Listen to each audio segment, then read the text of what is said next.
Today, we're digging into a huge new economic number coming out of India. But what looks like just a simple growth figure on the surface is actually the result of this massive behind-the-scenes upgrade to how the entire economy is measured. So let's break it down.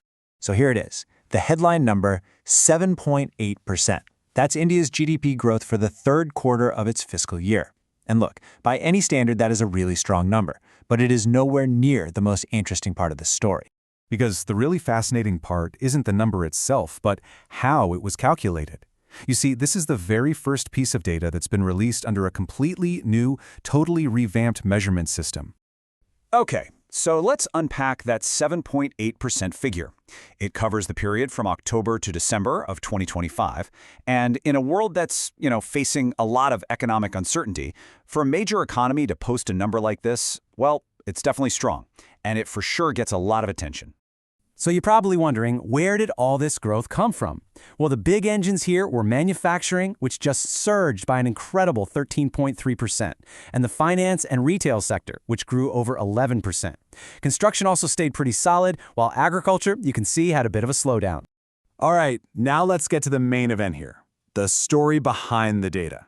Because this is not just another quarterly report, no way. It actually marks the first time GDP figures have been released using a brand new methodology. And the heart of this change is something called the base year. Basically, it's the starting point for calculating all economic growth once you take out inflation. And it just jumped forward by more than a decade, all the way from 2011-12 to 2022-23. So, what does that actually mean? The easiest way to think about it is like a major software update, but for an entire economy's statistics.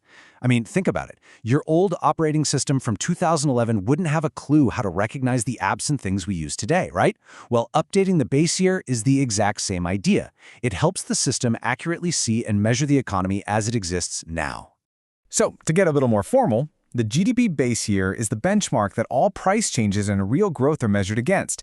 And the goal is really simple. It's to make sure your economic software reflects what the economy looks like today, not what it looked like a decade ago. And boy, when you look at this comparison, you can really see why that update was so necessary. I mean, just think about it. The Indian economy back in 2011 was a completely different world. This was before the huge startup boom, way before the UPI digital payment revolution, and before platform giants like Zomato and Ola were major economic forces. The new base year is designed to capture all of this new activity. Now, this isn't some crazy one-off event. It's actually a standard and very necessary procedure. India has been periodically updating its base year for a long time to keep up with economic changes, and the last couple of updates have been about a decade apart. It's just good housekeeping. So this isn't just a technical tweak for statisticians. What are the real, actual impacts of this change? How does this software update really alter the economic dashboard that everyone is looking at? Well, here's the most immediate effect, right here. If you use the old 2011-12 base year, the forecast for the whole year's growth was 7.4%. But with the new, more modern 2022-23 base, that forecast gets a little bump up to 7.6%. And why is that? It's because the new calculation is just way better at capturing all those high-growth modern parts of the economy. And the impact just ripples out from there. All the historical growth data for recent years gets restated to match the new system.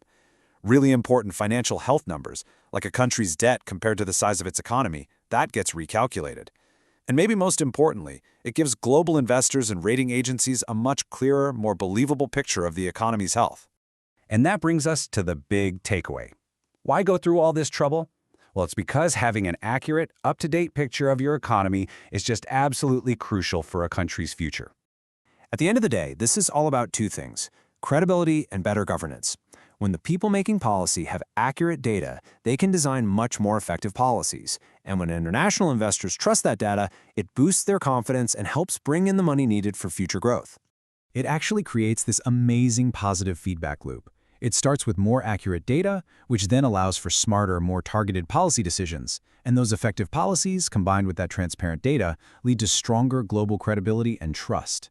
And that, in turn, can spark even more growth. It's a virtuous cycle.